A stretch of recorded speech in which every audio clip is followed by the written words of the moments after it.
Hello everyone, welcome back to the SMITE Comprehensive Guide to Horus. I apologize for the delay in videos. I made my first community post about that. I'm just going to jump into the video. Now, I'm playing support Horus here, and there's some things about my team that I'm concerned about looking at it as a support Horus. The first thing is my ADC is physical. With the exception of on her, when you're playing a physical support, you generally want to be seeing a magic ADC. Anher's the only exception because his passive reduces physical protections of people he damages by 20, so that's good for physical support early on in the game. So other than Anher, physical ADCs are generally a risk, because if the enemy support builds sovereignty as their first item, you're going to see some early game difficulties, because normally supports do their most damage in the early game. Generally speaking, there are exceptions, but by and large, that's generally how supports work. So early on in the game, when it's so important to help your ADC with some damage early on, because obviously they don't have a full item yet, the enemy support building a physical protection item can be quite the threat. So I'm worried about that, because how well that duo lane is going to go is going to partially depend on whether or not the enemy support built towards sovereignty as their first item, and that sovereignty will extend into use well into the mid game, because we are also a 3 physical comp: Horus, Neith, Mercury. The second thing I'm concerned about with my team is Kumbhakarna. Now, shout out to Moose Smagger here for adjusting to a magic solo lane. Really great decision, but I'm nervous about the Kumbhakarna because he either does really well or really poorly in the solo lane. It partially depends on his matchup, and it partially depends upon the skill of the Kumbhakarna player. And I'm very concerned. However, there is a little bit of hope, because I see Ganesh and Ares here that's 2 Guardians. Now, my initial assumption, which turns out to be wrong by the way, is that it's going to be a solo lane Ares, a support Ganesh, and a jungle Bellona. I'm assuming Ares Walker play is going to be done here. I turn out to be wrong. It's a solo lane Bellona, a support Ares, and a jungle Ganesh. And there's going to be pros and cons to this. I will talk about this when I first become aware of this. But let's hop right into the match here. Now, I'm standing right up here. You'll notice I do my auto attack. The auto attack here is very specifically to make sure that you're in range, because if you hit the auto attack, you're going to hit your ability, right? This goes for most supports, not just Horus. Sometimes you misjudge the distance. Sometimes you were distracted. For example, Zonkwe was dancing around here earlier, so I wasn't paying full attention a little bit before this. However, I jumped the gun on this, in a very slight error on my part, because I didn't realize Neith was within the circle. I've mentioned this in other videos before, and it's very important, but generally speaking, the most efficient method of clearing this buff specifically is for the ADC to stand at the edge of the circle and pull that aggro until they're almost there, and then switch that aggro to the support. However, she'd been standing outside of the circle when I moved in to get close to the Harpies, so I didn't know she was actually going to do this. I thought I was going to be tanking this the full way, take more damage than I needed to, and not be as close to the edge of the circle as I should be. But she actually was at the edge of the circle and pulled aggro properly, so my auto attack really didn't need to exist. I almost actually goofed the whole thing, because if I'd been a little earlier on that auto attack, I would have been pulling the aggro even though she was trying to do so properly, right? So I almost made a pretty big goof here. But she was there properly. Pardon me. She was there. She did everything correctly. I fortunately didn't goof that. Great. So we clear this really quick. I use Hog, obviously. And then off we go. And we're going to make it at roughly the same time. And a whole lot goes on right here, because right now I become immediately aware of the fact that this isn't Ganesh. Duh. So I'm wondering, where is Ganesh? Because right here you can see Kumbhakarna is already fiddling around with Bellona in solo lanes. So Bellona is the solo laner. So what is Ganesh? Is he mid or is he jungle? Ultimately, that does make a huge difference. Both Baron Samedi and Ganesh move approximately the same move speed. Neither of them are assassins. Their baseline move speed isn't really going to be great compared to Mercury, who not only is an assassin and has that benefit, but he is the fastest assassin in terms of move speed besides a Wheelish on Suku, or Pele with her, not Pele with her little dash there, or Lancelot on his horse. right? He is the fastest without having to use an ability to do so. So Mercury, unless he dies early, is going to be able to pull ahead of Ganesh with very little trouble, just in terms of being able to outgank Ganesh and outfarm Ganesh due to his move speed. Again, all he basically has to do is not die. However, now I'm concerned about Kumbhakarna because if the Bellona is building towards auto attack speed, which many do, he's going to have a really rough time of it. So I am also now concerned about Kumbhakarna. That might not be a good matchup depending on how she's building. And I don't have the time, obviously, to check here because I got to clear a wave. And then the Ares makes a really fascinating mistake here. He skips the front line here. Now, when you're playing Ares normally as a support, you want to be blasting the front wave with the fire and sort of push them back into the archers so you can hit them with some fire too. This is generally what you want to do as Ares because this prevents the enemy minion wave from attacking. He does not do this. Instead, he goes right for the back line in a really interestingly confused way. Now, the reason why this is a problem, because you might think to yourself, well, the backline does more damage, it makes more sense to go for that first. The problem is he has to go a farther distance to hit that backline, and he also waited additional seconds to make sure he was attacking them from behind. So that's an additional second or two that he took to do that. You can see here, we've already wiped out a majority of their front line. We've already done a lot of damage to their backline. We're going to clear the minion wave quite a bit faster here. Right, we've just finished off their wave, and now we're able to do some free poke on them right away. I use my horrific curse. I accidentally steal the Ishtar kill. I do not mean to do that there, but a kill is a kill for the dual lane at this point. And then I'm hoping to get my dash up so that way I can lock him down and Neith can slam him down and kill him. We don't do quite enough damage for that. I take some unnecessary poke. It's fine. We at least force him into a position where now we have basically free reign to do whatever we want in dual lane. So overall, a great win. And that was not necessarily something that I did or even Neith did. That was simply a strategic error by the Ares, okay? Now, Neith went over there for that. I just followed her because there's no way I'm going to start the Scepter minion by itself. Also, for some reason, I thought it would be up just before we would arrive there. She clearly thought the same thing. Silly, goofy mistake, but that's fine. I missed my stun. It's not a big deal. We're still ahead. I do some poke. I was really only trying to interrupt this fire in the first place. That's all I was really hoping to do. I missed it, whatever. It would have been really nice, obviously. It would have helped us push the wave down. Now, at this particular point, we're obviously going for the Scepter. I'm keeping an eye on them in dual lane to see if they're going to try to steal this. They don't. I go on ahead and grab this, again, as I should. Right, and then I'm looking to hopefully take out the Ares here. He's half dead. I've got the Scepter. We got to clear the wave first, though, because it's just insanity trying to pull this off with the full wave. We clear the wave. Now, I initiate onto Ishtar. I mentioned I wanted Ares. This is a bait. I'm trying to get Ares to come back up to try to save Ishtar. That is what I'm trying to do. Right now, I'm going to heal Ishtar. Now, I'm actually after Ares, but he had backed up enough. Ishtar had backed up enough. I lost the opportunity, which is fair enough. But we got some good poke on Ishtar, so it was still a good fight for us in general. I'm, at this point, letting her pull the minion aggro because I want her to take some poke. Unfortunately, it's only the front line that went after her, which is fine. Neith is going for the purple buff. I'm going to follow her. Notice I didn't even stop for the Ares. I just went for the purple buff. And here we go. Now, at this point, this is actually a risk because it occurs to me right about now, hey, I don't know where Ganesh is, right? I have no idea where he is. So I'm, at this point, desperately trying to seek everything. Now, that's actually why I pick up the purple buff here. All right, I'm going to interrupt my previous thought. That is the very specific reason I picked up the purple buff. Ishtar already has the purple buff, and our purple buff is up. Okay?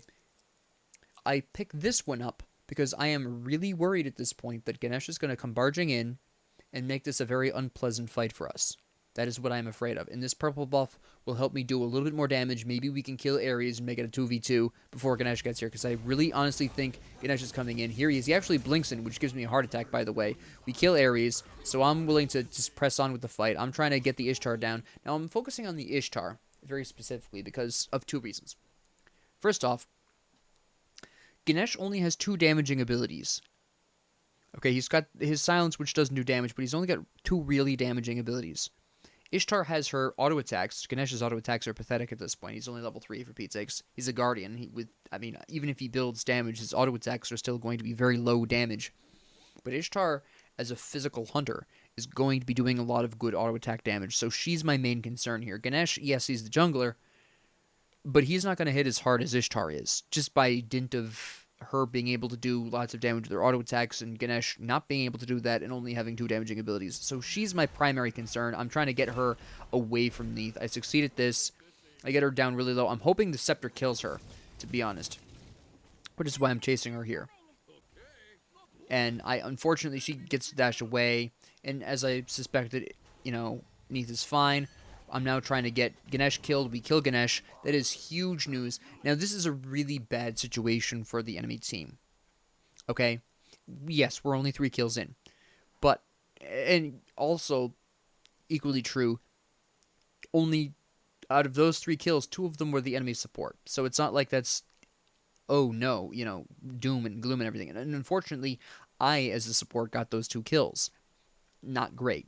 I really would have preferred that Neith got those.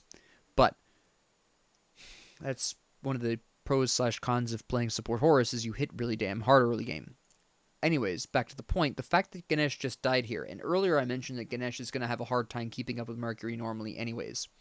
Well, now it's going to be especially true because Mercury hasn't died yet. Mercury is in fact 2 levels ahead because while Ganesh was fighting us in that jungle, he was not farming. Nor was he, he wasn't getting any farm, he wasn't getting any gold or experience. Nothing was dying near him. That wasn't allied.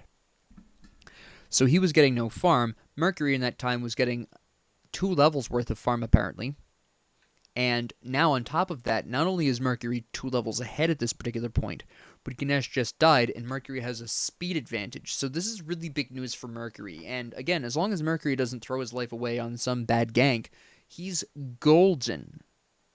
Okay, so this is really great news for my team in general. This is absolutely huge news. So I'm just literally just going to sit here and absorb mana from the assist stacks. Now, I should be going back for Gauntlet of Thebes. By the way, this is where I finally decide I'm going to take the moment to check because now I actually have the time to breathe and check this. So I want you to see what's going on here.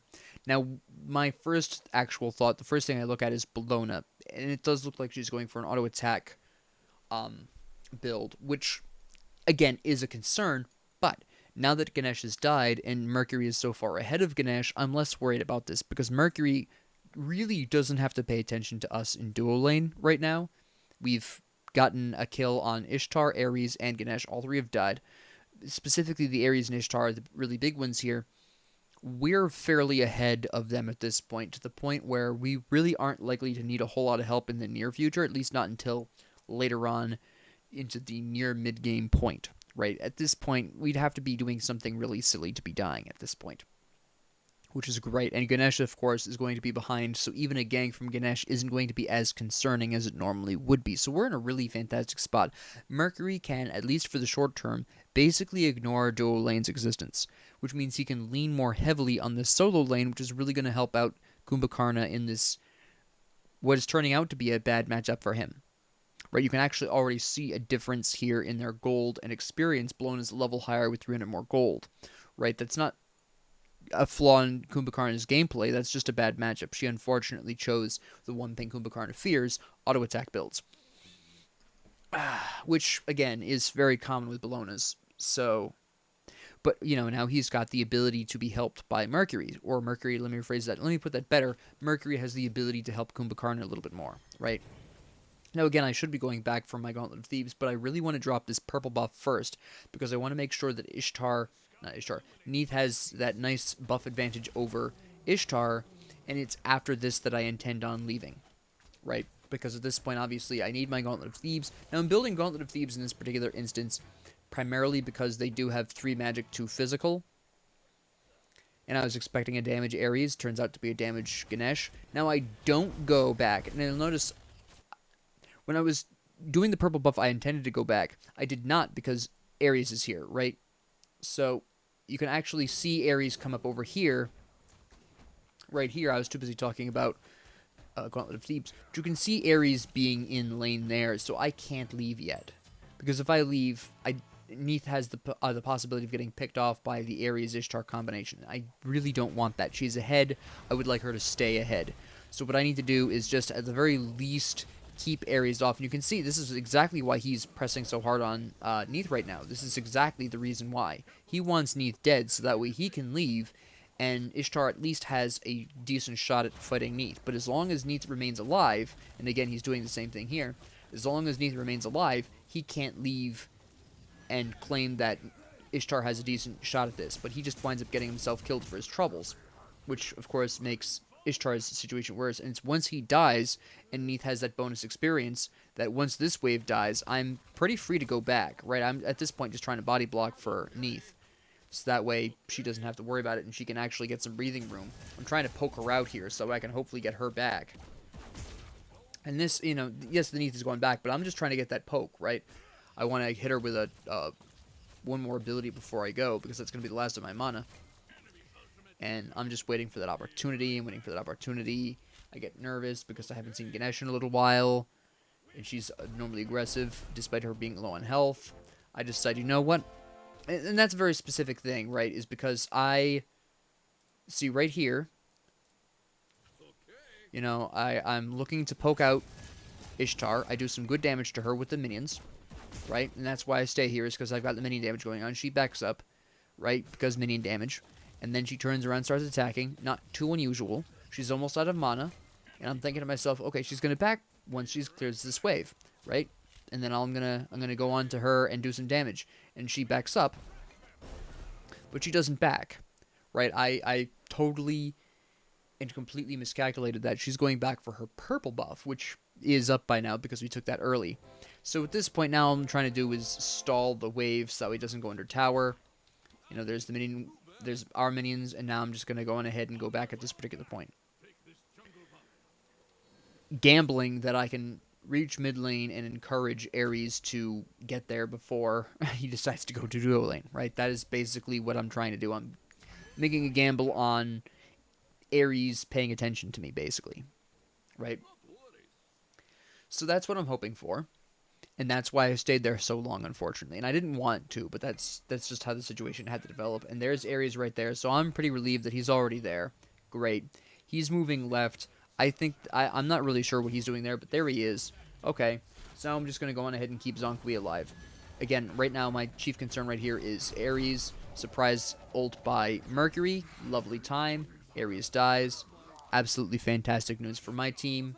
Zhong Kui got that kill, which is going to give him a nice little boost against Baron Samedi. You can see he's a level up now, which is absolutely fantastic. And I am now, paying a little bit more attention to the solo lane because you can see Kumbhakarna is having some trouble. Now, this is actually something very interesting that not a lot of Baron Samedis even consider, right? Because it's not something people expect. But this is 100% what you need to do as a support. We're hanging out here. I'm just looking for the assists. Zhong Kui's looking to push this wave up a little bit here. If he gets a little close to the edge, Baron Samedi moves in for the ult. Now, I didn't know whether or not his ult was up, but I, as a support, didn't see him use it, so I assumed he had it up. So I was kind of prepared for this, which is why I reacted so quickly. The possibility of this happening had occurred to me. So I go right in for this. Now, again, this isn't something Baron Samedi's think about when they ult, because I was right there. You can see how quickly and easily I was just able to jump right into that ult to prevent Zhong Kui from getting sucked in and hurt. Now, I don't have the greatest protections at this moment, but I've got better protections than Zhong Kui's got, which is the point of being a support. So I know I can survive this better than Zhong Kui can. And so all I'm looking to do, I accidentally root him here because my hysteria was too high, but at the very least he didn't get ulted. And that's the important thing. Right, and that was resultantly a terrible ult by Baron Samedi because he just never occurred. It never occurred to him that I would throw myself in there instead of Zhong Kui. Now, I dived this because I think Zhong Kui wants to initiate on this. I completely misread this. He was going to leave. He actually turned around to throw some more abilities down. That was entirely... He apologizes here. That was not his fault. That was me misreading his intentions. He was just poking, and I misread that as initiation.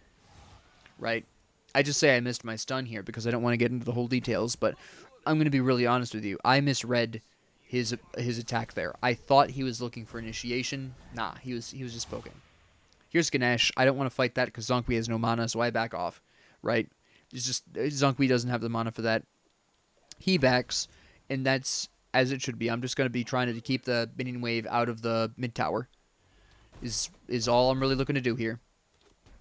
And it's just what I should have done, and this is something I right now I'm thinking about in retrospect. I should have called missing here. I did not. Right? I called Baron Samedi going back. That's not what I'm worried about mentally looking back on this. I'm worried about Ganesh. I saw Ganesh go into left jungle. I haven't seen him since. Where the hell is he, right? I should have called that out, and I did not. Just going to come over here and help Zonkui get some delicious golden experience. Now, I don't back here because I can heal myself. There's a huge big wave here, so I'm going to get healing from my Sentinel's gift. You can see Neith isn't really having any trouble with Ishtar, but I see Ares over there. Now, I knew Ares was over there before, but I just didn't know where Ganesh was. I was afraid Ganesh was going to come back, which is exactly what my problem is here, right?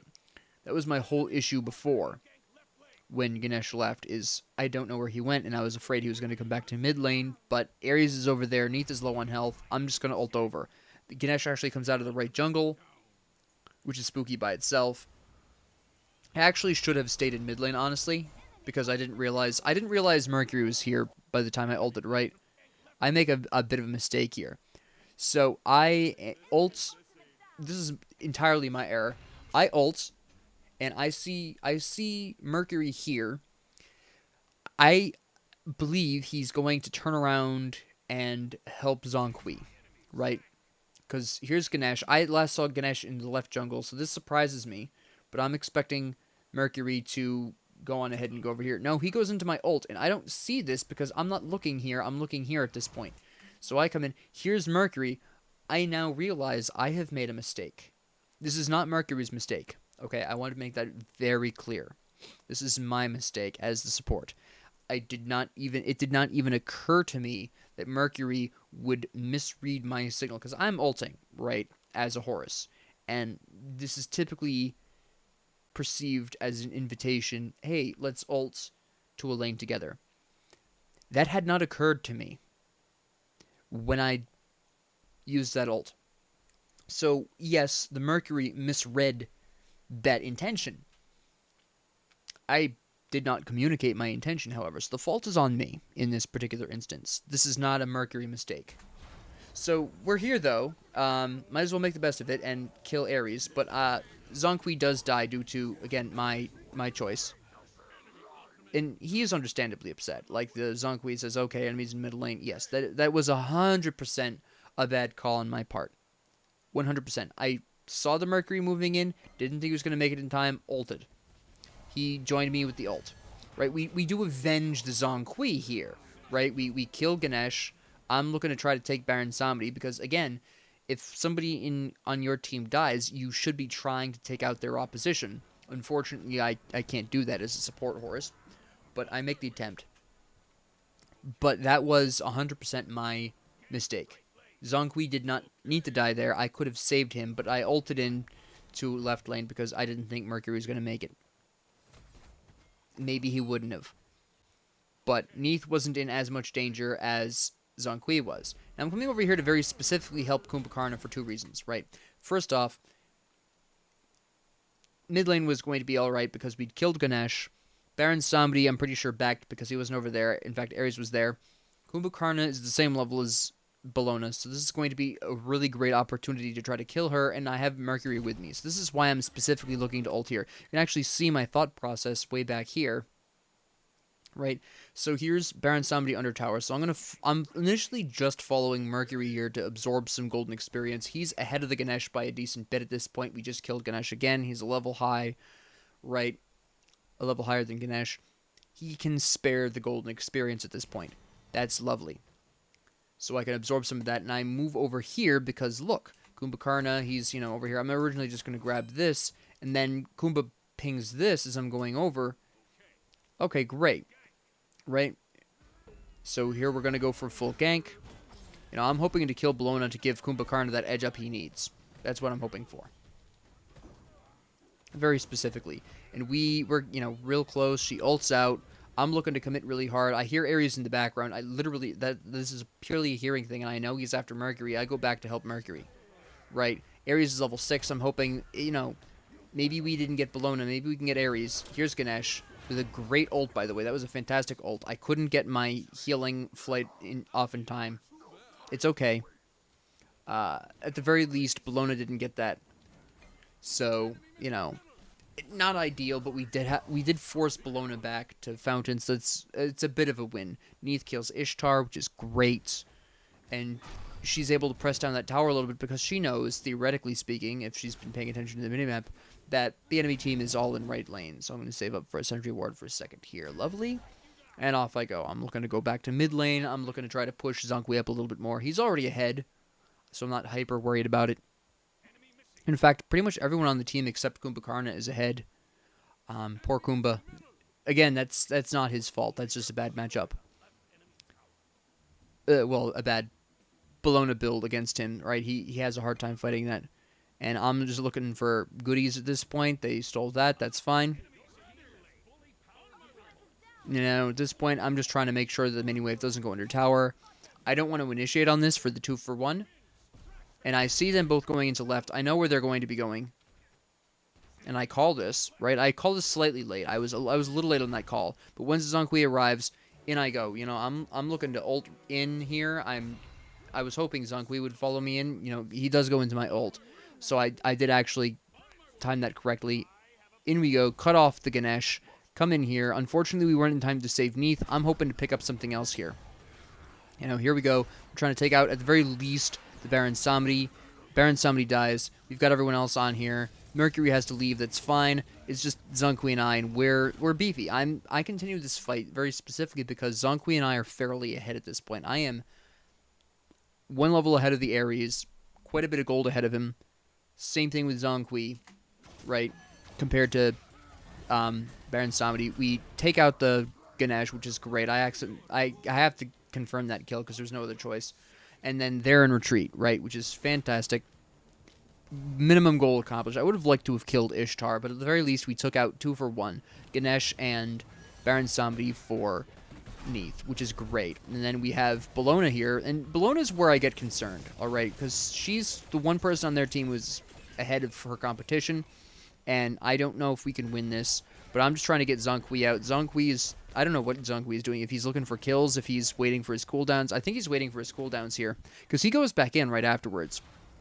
So my impression was he was waiting for cooldowns. He's really committing hard to this. I'm like, all right, let's just do this. Let's see how far we can commit to this. Get the Ares killed. Looks like we're going to possibly kill the Bellona.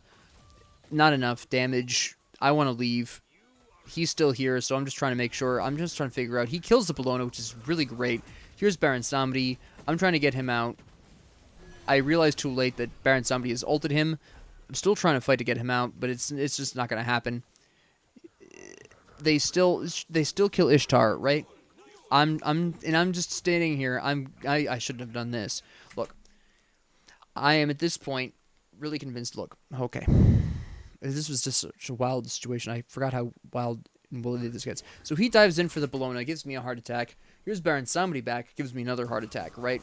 So at this particular point, I am trying to keep him alive. I heal him, and I realize way too late that he's being ulted by Baron Samedi. So now I'm just trying to body block various abilities. I'm body blocking as much as I can. I get out of here because I'm convinced he's going to die here, right? Because this is theoretically a straight line here. But no. Neith slaps Ishtar down. So I was wrong about that. And then I have my ult. So I'm going to ult, and I want to continue this as much as possible. If we can kill Baron Samedi here, this is absolutely huge. And the Zonkwe has the absolutely correct response in a second if you look. But I want to ult in because I figure, alright, we've got minions there. So I can ult in and then fly out really quick.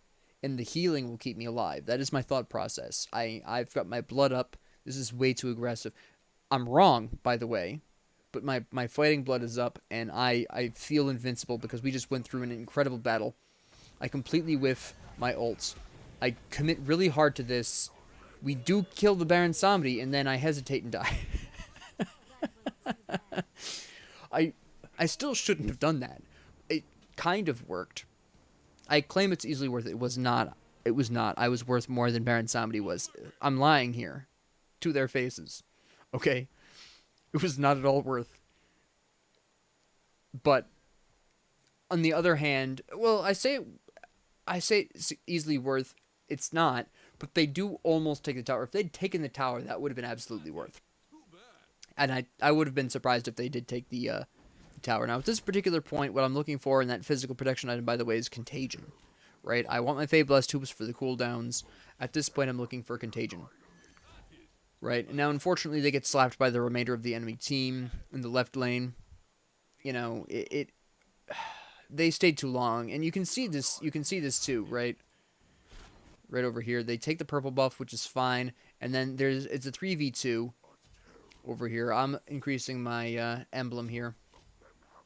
Neith and Mercury die because they got a 3-man gank, which I'm not too surprised by because they were pushing down the tower very hard, and they went into the jungle right afterwards.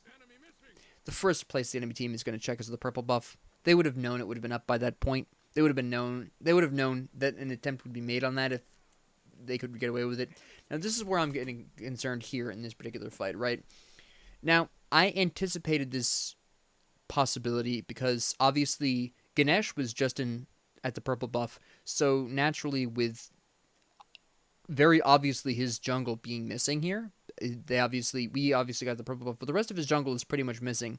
So Ares and I anticipate, probably cleared the oracles here and then went right to mid lane.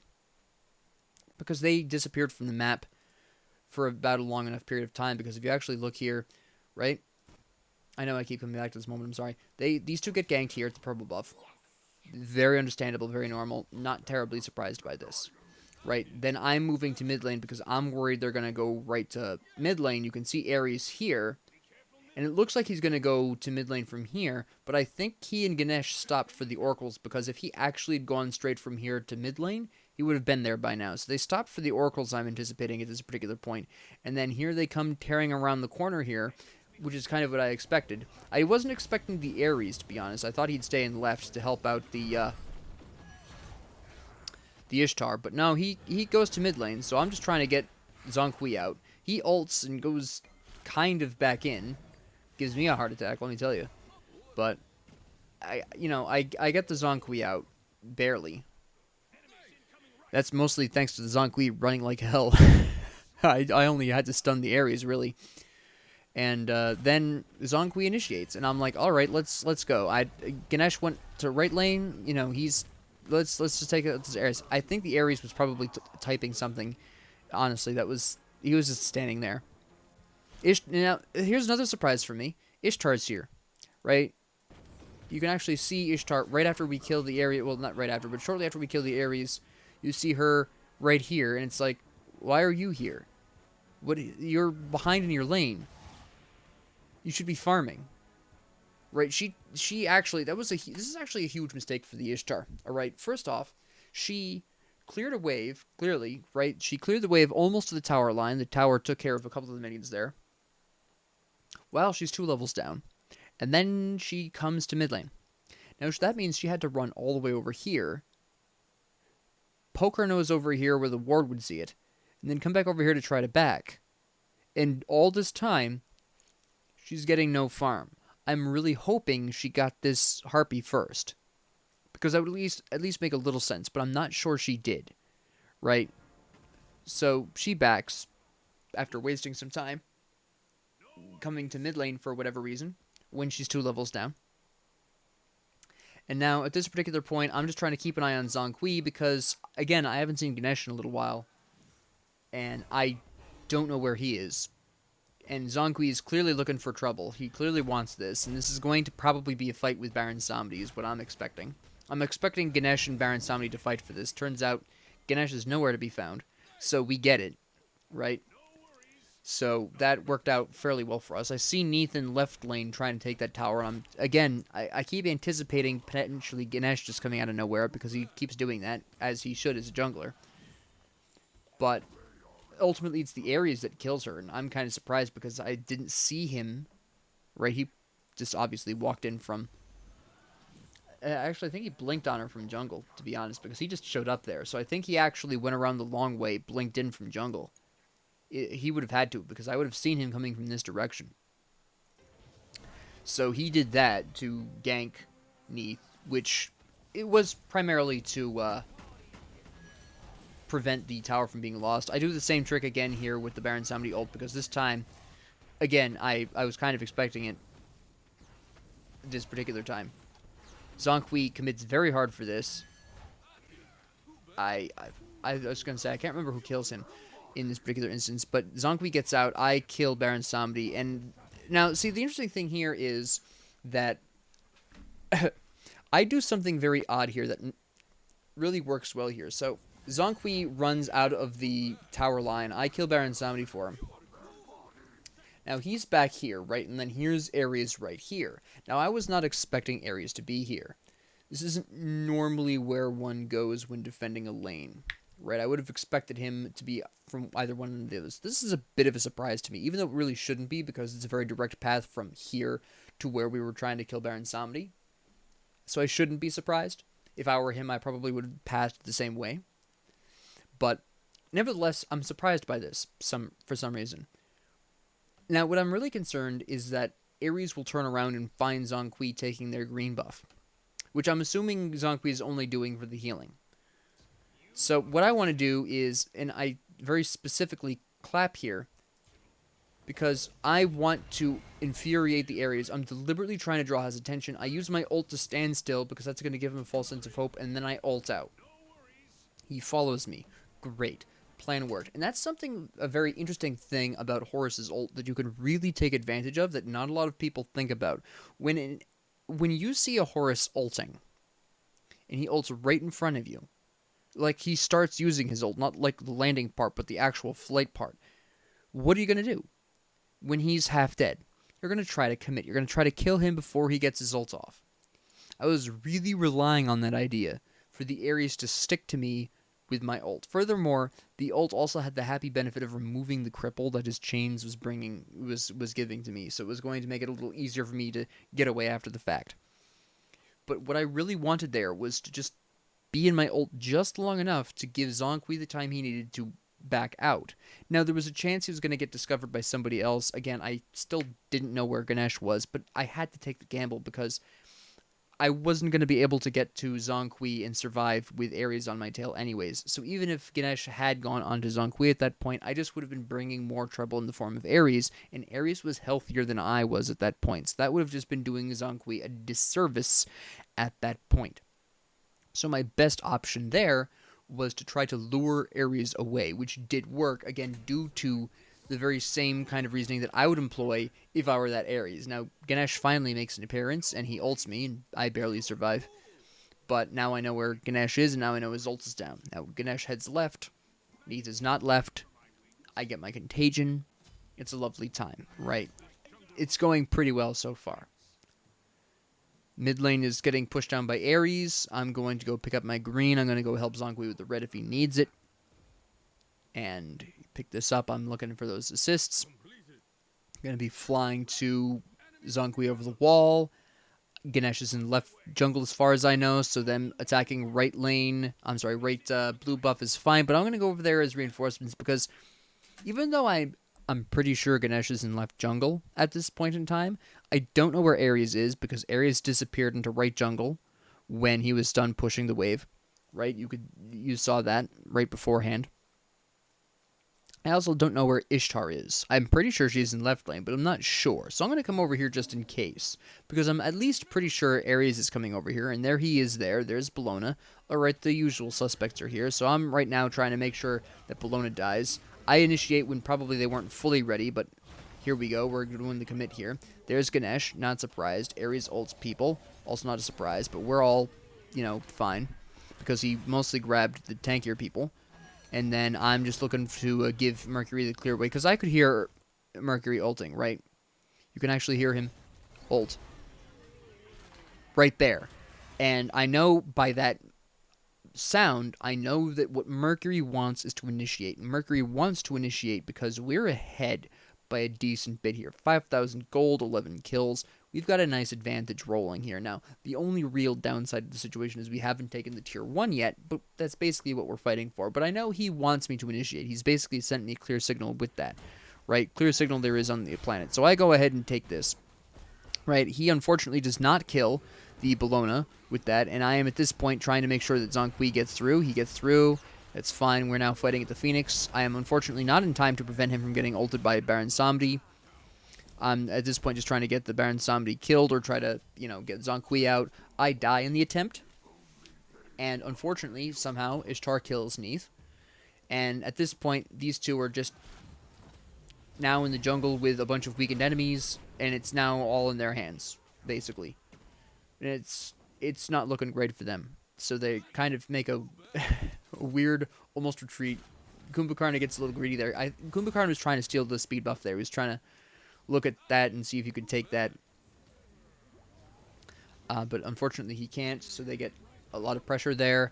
Now, what I'm looking to do is, at this particular point, try to make it in time to save Zhong Kui, because right now that's the only one I can save, right? So I'm grabbing my Sentry Ward. I'm working towards the Manticore spikes at this point, by the way, and I'm going to ult in as quickly as possible. And they ult him, and I'm just looking to get in here and keep him alive. I'm focusing on the Bologna because she's the one obviously tanking the tower. And then we have Mercury showing up, which is great. We have Neith here. Everyone showed up. Now, I didn't immediately notice this at the time, but you can actually see the Neith go into my ult here, which that wasn't really what I was concerned about. I was just trying to move as quickly as possible to Zhong Kui, and my ult was just the most convenient way to do that, because I could, rather than just showing up, I could land with a blast and hopefully save him, was my intention. But she makes great use of that. That was a hugely awesome decision by her. And at this point, we've just won a team fight. This is an easy mid-tower, probably left tower if we really feel like it. Or we could take one of the jungle bosses, whichever one we felt like to. Right? Now, Kumbhakarna very specifically calls out the Gold Fury. That's fine. Perfectly viable option here. Neith grabs the tower there really quick. And we're just waiting for basically people to come up and try to take the Gold Fury. Now, Ares is here. He's just looking to harass us. I'm not too concerned. He's pretty easy to prevent from stealing the Gold Fury. But then we have Ishtar come in. All right. Now, this is where I get concerned, because Ishtar actually has a decent... I can't speak. Decent shot at stealing the Gold Fury. She really does. All right. So I'm now really actually concerned. So I'm going to actually drop the Gold Fury at this point and try to do something about this. Right, at this particular point, we're doing a second team fight, because this is the team fight that's going to get us the Gold Fury. Ares ults, it's fine. Again, he mostly gets the tanks. And we're just trying to get Ares down. There's Ganesh over there. He's pretty heavily damaged by Neith, because Neith slapped him down. Here's Baron Samedi. I'm initiating on him. Mercury follows through with this on me. Now, why did I skip over the Ares to go after Baron Samedi? Well, there's two reasons. First off, you can see the Ishtar is behind us. I thought she'd backed. That was a mistake on my part. I assumed she backed. She had not. I skipped over the Ares because by going after the Baron Samedi, who is behind the Ares, I get to effectively kill two birds with one stone. I get to initiate on Baron Samedi and also cut Ares off to some extent. Right? You're actually going to see this here, where I turn around and I refocus on these people back here who I had effectively cut off before. Mercury dives too deep for Baron Samedi, but we get Ganesh. I'm just trying to get as many people out as possible at this point. Kumbhakarna dies, but both of these two are really low, so at this point it's a matter of me just out-surviving these two. Neith cleans them both up. I think Neith cleans them both up. I think Kumbhakarna might have gotten one. At this point I'm just trying to pursue the Baron Samedi. He dies. Great. I wish I had not thrown that tornado. I didn't see the Neith there in time. And then at this particular point, I just want a completed team fight, because if we win this team fight, we get towers. Now, I've given up on the Gold Fury at this point. I'm probably going to die in this attempt, right? But I'm going to go in, and I'm initially going to try to cut Bologna off here, but I see that I'm not going to make it. So I switch to behind their door. And now at this point, again, Neith came with me, but I was expecting that this time. So I'm just trying to create the opening she needs, and I'm just creating all of that. Boom, there it goes. And now I die here. That's fine. I don't care. Bologna died. We have a huge opportunity to create a great window of opportunity here for something, right? Most of my team, I'm in fact the only one on my team who's dead. Yes, the enemy team is, and I actually mentioned that I'm glad Neith followed through with that. Again, I was expecting her to hop in that ult. You can see the minions on the left-hand side take the tower because Zhong Kui cleared that wave earlier. Absolutely fantastic. And now at this particular point, we're in a really great position. Once again, we're 11 kills ahead. We're 6,000 gold ahead. We get a lot of great farm. I've just respawned. I wind up waiting a couple of seconds to get my... at least I think I wait a couple of seconds to get... Yeah, I'm waiting here a couple of seconds to get my Manticore spike because that's going to represent a nice damage increase. And I know we're starting to do some pretty heavy team fights here. Grab that really quick. Lovely time. Now I see there's a fight going on in the left jungle a little earlier than I would have liked. I need to get there pretty quick. I don't have my ult up, so what I'm going to try to do is fly to these minions here, is what I'm going to do initially. And I'm trying to... There it goes. And I'm just trying to get there as quickly as possible. I have my ult up in 4 seconds, but I think I'm just going to blink in here. And they're going ahead and ulting him. He dies. I don't even need to do anything. And now at this particular point, I'm just trying to grab as many... I'm trying to get my allies as many kills as possible. Even if, people die, as long as we have the majority of people. Mercury obviously dies here. Once Ares came in there was nothing I was going to be able to do to save him there, honestly. Here's Ishtar. Again, I'm looking to go for her, but I can't as long as Ares is here, so I'm going to temporarily ignore her until I lose the chain, then I'm right back on Ishtar. Right, I want her dead. I come back over here because she's actually hitting me really damn hard. Right, I'll talk about that at the end of the game with her build, but I realize she's probably got some anti-tank build there, and I can't take her alone. So once I have Kumbhakarna here, that's all I need, right? So you can actually see where this changes, right? So I'm just waiting for the chain to wear off, and then I go for the Ishtar, and then Ares comes onto me, so I don't want to take too much damage. You can see her starting to hit me a little hard here. I back off because I don't want to do Ares and Ishtar at the same time. Here we go. I see Kumbhakarna going for Ishtar, so now I'm going to go on Ishtar because I have someone to help me. And I was going to pick up my spike, but Neith beats me to it. That's fine. We go ahead and separate out Ares. I'm hoping Ishtar comes back in to try to save him, is what I'm hoping for. She makes the correct choice and doesn't, but I was hoping. The dream was alive until then. Right, now we're going to go for the Fire Giant. And the reason why we're going to go for the Fire Giant is because they've just lost their tank. We just got Mercury back. We have a 5v4 advantage, and we're all still in pretty good condition, and the enemy team surrenders at this point, and that's fine, because honestly at that point we're going to grab the Fire Giant, and we stood an extremely good chance of winning. Once we had the Fire Giant, we already won a team fight that we started out at a disadvantage. I want you to understand how likely we were to win, because that last team fight was a great example, actually. Let me go back to the start of that really quick, because I want you to see how badly that started for us, and we still turn it around. Okay? So, right here, right, you can see Neith is going to go on to Ishtar. Totally fine. Neith is 1 level up, right? Zhong Kui is going on to Baron Samri. Also fine. He's 4 levels up. Then there's Ares. That's a 2v1 there. That's a bit dicier, but he's level 20 already, and both Baron Samri and Ares are level 16, so okay. Alright, that's a different story altogether. That's okay. So he's doing fairly well for himself, but he started at 2v1. Mercury goes in, and he's looking to pick up the Baron Samri. He misses. He takes a lot of damage, right? And then he's going to get picked off by Ares later on.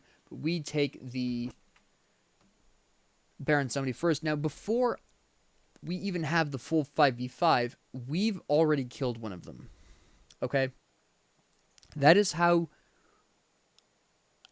why I'm so confident that after we got the Fire Giant, we'd win the next team fight. Because even when Zhong Kui initiates a 2v1 scenario, we get the first kill of the team fight.